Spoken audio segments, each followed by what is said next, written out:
completely off topic, but loosely related. And I'm sure you know by now, this is how our chats go. With a lot of It's all people, right. I'll have an hour chat. We'll hit all the high points, and that's it.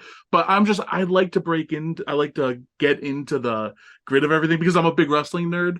So that everything is curious to me. So I will ask 10 minutes about the dumbest thing that nobody cares about just because it interests me. And this is going to be one of those things. Uh, dark I'm down, man. matches. Let's go. Dark matches. I understand the concept, especially for television and maybe even for DVD releases and stuff.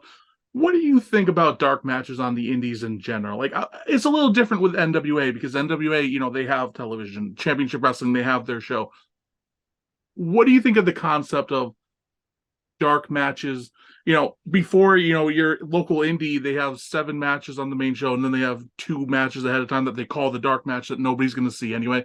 And one interesting point I heard recently that I'd love your thoughts on. I think it was from Jim Cornette, actually.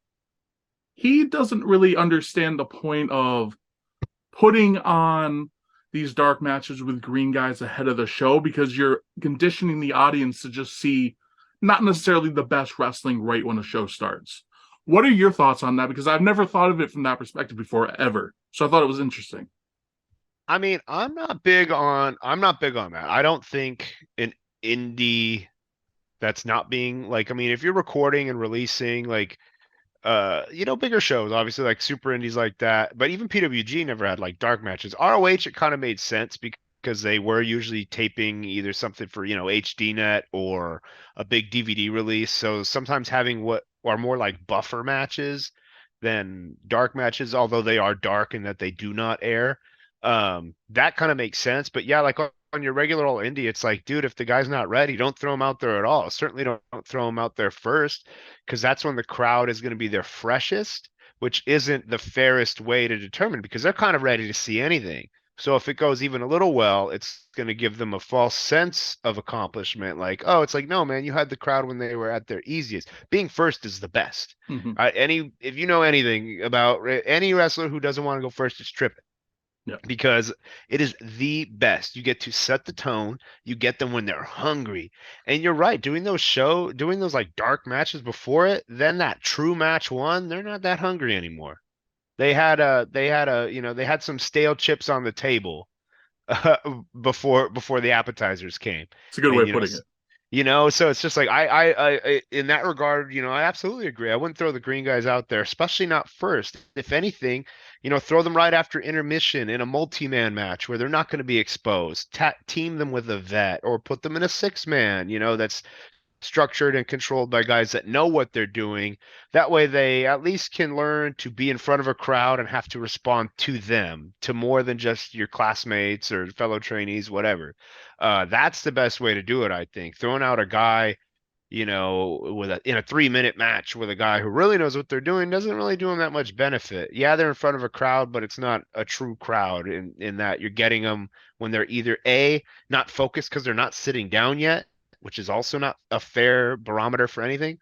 Or again, they're hot, they're hungry, and you did one drop kick that looked pretty hot and you got a big pop, so now you think you're the shit. It's not beneficial. Makes Uh, you sense. know, yeah, but a dark match in terms of TV is good because they're good enough to be at TV, but you need to see if they're Yeah. good enough to be on it. Which way do they, do their stuff? Do they look the right direction at when it's time for this and that? So that makes sense too. But yeah, in the terms of general indies, I don't think it makes sense. Wrestle in front of your classmates until it's time to have a match. And that match should be with people that are better than you.